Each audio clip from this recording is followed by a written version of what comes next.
I take 12 milligrams of baclofen a day to get me off benzos. The suffering I've gone through is not something that anybody else should have to go through. I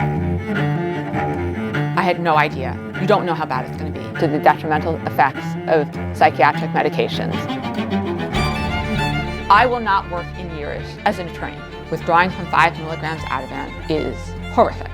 I became an insomniac and what did you do? I did not have serious mental health issues at all until I went into withdrawal.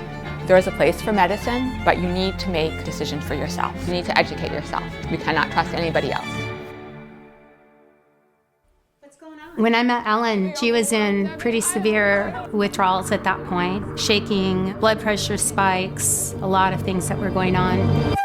I was completely overwhelmed in college, and I trusted the doctors. At 20, I was labeled as bipolar 1.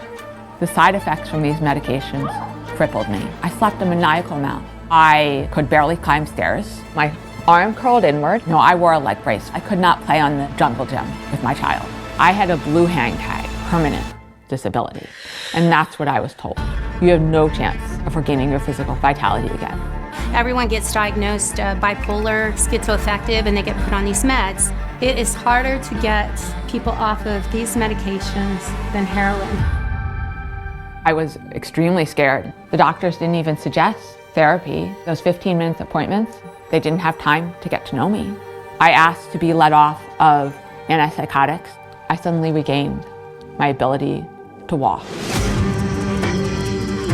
It was a miracle. I started taking ballet and doing the things I hadn't for so long. And during my taper off clozapine, they took me off too quickly. I became a complete insomniac. There have been many, many, many people ruined by doing too fast of tapers, rapid detox, rehab centers, a lot of almost permanent damage that can happen. There was nothing biologically wrong with me. This was over-prescribing. She trusted her doctor. How many of us do? The best advocate that you can have for your own health is read and know what you're taking. I know when we set up a whole list of things to do for you, the first thing Ellen did was she called me. She says, Debbie, are you serious? You want me to do all this stuff? And she's done it. That's why she's doing so great. I've never worked with someone who's as disciplined as what Ellen is. She's amazing. When you say do it, she does it. Instead of taking these pills, I could have changed my diet. And things would have turned out very differently.